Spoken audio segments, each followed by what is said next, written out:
করেছিলাম সেদিন আমি আমার এটিএম বইয়ে লাস্ট পেজে লিখেছিলাম আমি 6 তারিখে হাসবো। তোমার বাবা মা চান্স পাওয়ার পরে তোমাকে বলবে যে আমার ছেলে ঢাকা বিশ্ববিদ্যালয়ে পড়ে। আমি আমার স্কুলে যে প্রধান শিক্ষক ছিল উনি বলতো একটা স্টুডেন্টের 4টা চাকা, বাবা মা শিক্ষক এবং সে নিজে। তবে ওরিয়েন্টেশনটা সবার করা উচিত, কারণ আমার স্কুলে যে প্রধান শিক্ষক ছিল উনি বলতো একটা স্টুডেন্টের 4টা চাকা, বাবা মা শিক্ষক এবং সে নিজে।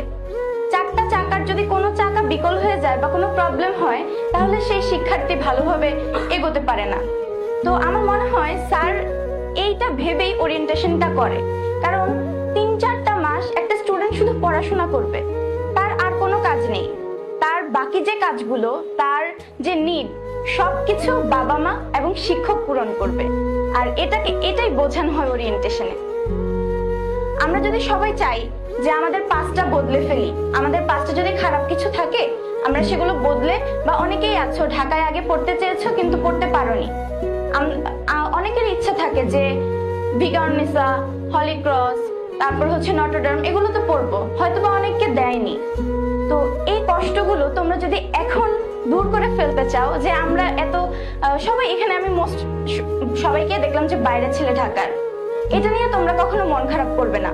বা তোমার এমনও হতে পারে তুমি সেখানে ফার্স্ট গার্ল ছিলে না, ফার্স্ট বয় ছিলে না, তোমার এটাও কষ্ট থাকতে পারে, কিন্তু এখন তোমার একটা সুযোগ এসেছে, তুমি তোমার সবকিছু চেঞ্জ করে ফেলবে। হলি ক্রসের একটা মেয়ে যদি আজকে ঢাকা বিশ্ববিদ্যালয়ে চান্স না পায়, আর তুমি যদি ঢাকার বাইরে থেকে এসে ঢাকা বিশ্ববিদ্যালয়ে চান্স পাও, কে ভালো? আমাদের সবার যদি এখন 18-19 বছর হয়ে থাকে, এই 18-19 বছরে যারা ঢাকা বিশ্ববিদ্যালয়ে চান্স পায় তাদের লেভেলটাই ভালো। সে আগে কি করেছে সেটা তার কোনো ম্যাটার করে না।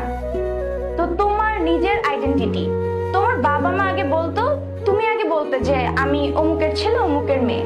তোমার বাবা মা চান্স পাওয়ার পরে তোমাকে বলবে যে আমার ছেলে ঢাকা বিশ্ববিদ্যালয়ে পড়ে, আমি ওর ছেলে। তোমাকে এখানে দেখতে আসলে তোমার আইডেন্টিটি দিয়ে তোমাকে খুঁজে বের করবে। এটার যে আনন্দ, এটার যে ফিলিংস, এটা তো কখনো বলে বোঝানো যায় না। তো তোমাদের মধ্যে এই স্পৃহা থাকতে হবে যে আমরা নিজেকে কোথায় দেখতে চাই। আমরা সবসময় চাইবো আমাদের বাবা মা খুশি থাকুক। আমার একজন ফ্রেন্ড আছে, আমি আরেকটা জিনিস বলতে চাই, আমি কিন্তু এইচএসসি তে গোল্ডেন পাইনি, স্কলারশিপও পাইনি।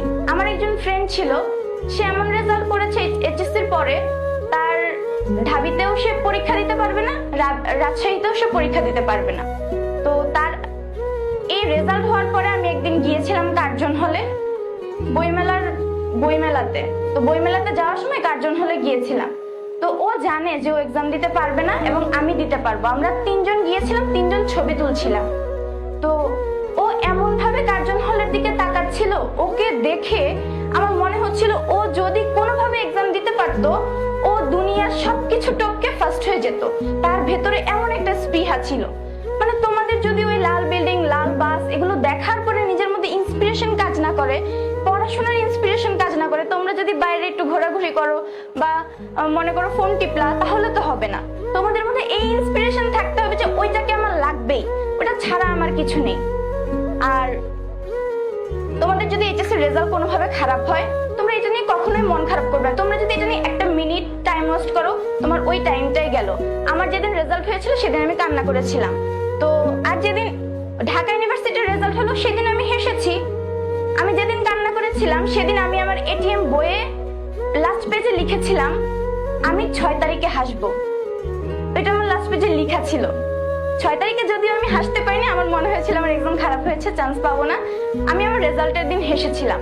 তো তোমাদের যদি ইচ্ছে হয়, তোমাদের ইন্সপায়ার হওয়ার জন্য তোমরা নিজেরা টুকটাক জিনিস লিখবে, যে তোমরা যখন ডিপ্রেসড হয়ে যাবে তখন তোমরা সেই জিনিসগুলো দেখবে, তোমাদের ভালো লাগবে। আর এখন তো টাইম অনেক শর্ট হয়ে এসেছে। তুমি ভাবছো তোমার টাইম শর্ট, এখন তুমি এটা ভেবে যদি ছেড়ে দাও তাহলে কিন্তু তোমার হবে না। যারা এই 3 মাস পড়াশোনা করবে তারাই চান্স পাবে। আর যারা 3 মাস ভাববে যে পড়বো কি পড়বো না, পড়বো কি পড়বো না, এমন করতে করতে 3 মাস চলে যাবে, চান্স আর হবে না। যে গোল্ডেন প্লাস পাবে না সেও তো চান্স পাবে, আর যে গোল্ডেন প্লাস পেলো সেও যদি পড়াশোনা না করে সে কি চান্স পাবে? সে কি জানে পরীক্ষায় কি আসে? তুমি পড়েছো, তুমি জানো পরীক্ষায় কি আসে। যে গোল্ডেন পেয়েছে সে তো এইচএসসি তে পেয়েছে, অ্যাডমিশনে তো সে কি কিছু করেনি। তো অ্যাডমিশনটা ফুল ডিফারেন্ট। 3 মাস তুমি কি করছো এর উপর ডিপেন্ড করে তোমার রেজাল্ট আসবে।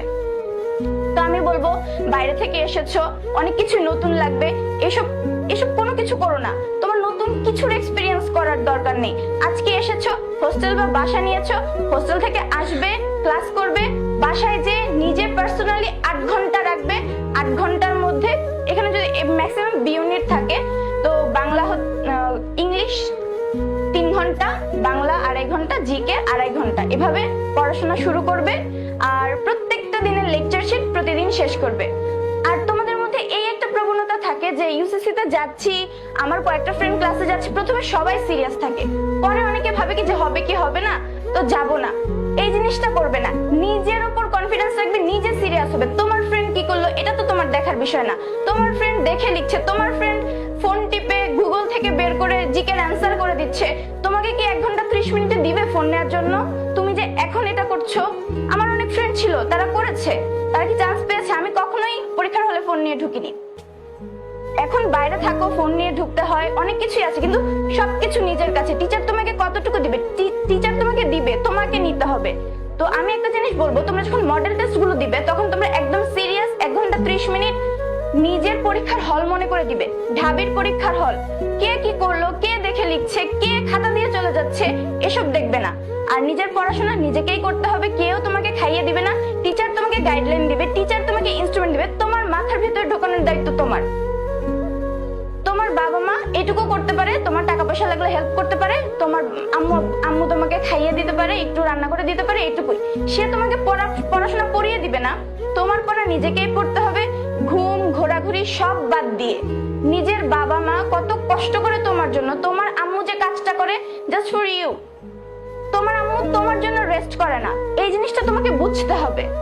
তোমার আব্বু তোমার জন্য বাইরে থেকে কাজ করে, সে সকালে ঘুমিয়ে থাকে না, সে রাতে লেট করে বাসায় এসে একটু ঘুমায়, সে পারতো না নিজের মতো করে লাইফ লিড করতে? তোমার জন্যই তো এত কষ্ট করে। তাহলে তুমি কেন তাদেরকে কষ্ট দিবে? তুমি কেন খারাপ রেজাল্ট করবে?